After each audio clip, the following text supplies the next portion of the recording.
ಓಂ ಸಾಯಿರಾಮ್. ಸಾಯಿ ಭಕ್ತರಿಗೆ ವಿಶೇಷವಾದ ಸೂಚನೆ. ವಸಂತಪುರ ಸಾಯಿ ಆಧ್ಯಾತ್ಮಿಕ ಕೇಂದ್ರ ಸ್ಥಾಪನೆಯಾಗಿ 20 ವರ್ಷ ಆಗಿದೆ. ಬಾಬಾ ಮತ್ತು ಸ್ವಾಮೀಜಿಯವರು ಹಾಕಿದ ಪಾತ್ನಲ್ಲಿ ಇವತ್ತು ಮಂದಿರದ ಯಶಸ್ವಿಯಾಗಿ ನಡೀತಾ ಇದೆ. ಸುಮಾರು 70 ವರ್ಷದ ಮಂದಿರ ಸಾಯಿ ಆಧ್ಯಾತ್ಮಿಕ ಕೇಂದ್ರ ತ್ಯಾಗರಾಜ ನಗರ, ವಸಂತಪುರ ಮತ್ತು ಪಯೋಮಣಿನಲ್ಲಿ 3 ಜಾಗದಲ್ಲಿ ಸ್ವಾಮೀಜಿಯವರ ಅನುಗ್ರಹದಿಂದ ಬಾಬಾ ಮಂದಿರವನ್ನು ಕಟ್ಟಲಾಗಿದೆ.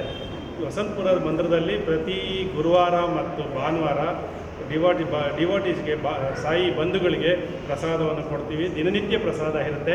ಹಾಗೆ 8,000 ಮಕ್ಕಳಿಗೆ ಪ್ರತಿದಿನ ಸ್ಕೂಲ್ ಮಕ್ಕಳಿಗೆ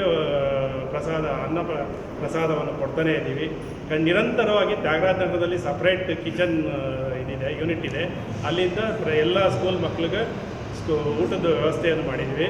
ಮತ್ತು Kidwai cancer ಇನ್ಸ್ಟಿಟ್ಯೂಟ್ನಲ್ಲಿ school take carer ಇರ್ತಾರೆ. ಕ್ಯಾನ್ಸರ್ ಪೇಷಂಟ್ ಟೇಕ್ ಕೇರರ್ಗೆ 1,500 ಜನಕ್ಕೆ ಪ್ರತಿನಿತ್ಯ ಊಟವನ್ನು ಕೊಡ್ತಾಯಿದ್ದೀವಿ. ಮತ್ತು ಪ್ರತಿ ಪೌರ್ಣಮಿ ದಿನ ಸತ್ಯನಾರಾಯಣ ಪೂಜೆ ಇರುತ್ತೆ. ಆಮೇಲೆ ದಿನನಿತ್ಯ ಅಭಿಷೇಕ, ಅಲಂಕಾರ, ಪ್ರಸಾದ ಇದ್ದೇ ಇರುತ್ತೆ ವಸಂತಪುರ ಮತ್ತು ತ್ಯಾಗರಾಜ ಮಂದಿರದಲ್ಲಿ. ಈ ವಸಂತಪುರ ಮಂದಿರ ಇದಾಗಿ ಉದ್ಘಾಟನೆಯಾಗಿ 20 ವರ್ಷ ಆಗಿದೆ.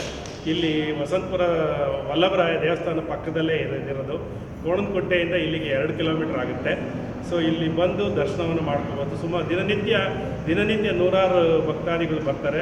ಗುರುವಾರ ಮತ್ತು ಭಾನುವಾರ ಸುಮಾರು 4,000 ರಿಂದ 5,000 ಭಕ್ತಾದಿಗಳು ಬರ್ತಾನೆ ಇರ್ತಾರೆ. ದರ್ಶನವನ್ನು ಮಾಡಿಕೊಂಡು ಅವರ ಬಾಬಾ ಮತ್ತು ಸ್ವಾಮೀಜಿಯವರ ಅನುಗ್ರಹವನ್ನು ಪಡೆದಿರ್ತಾರೆ.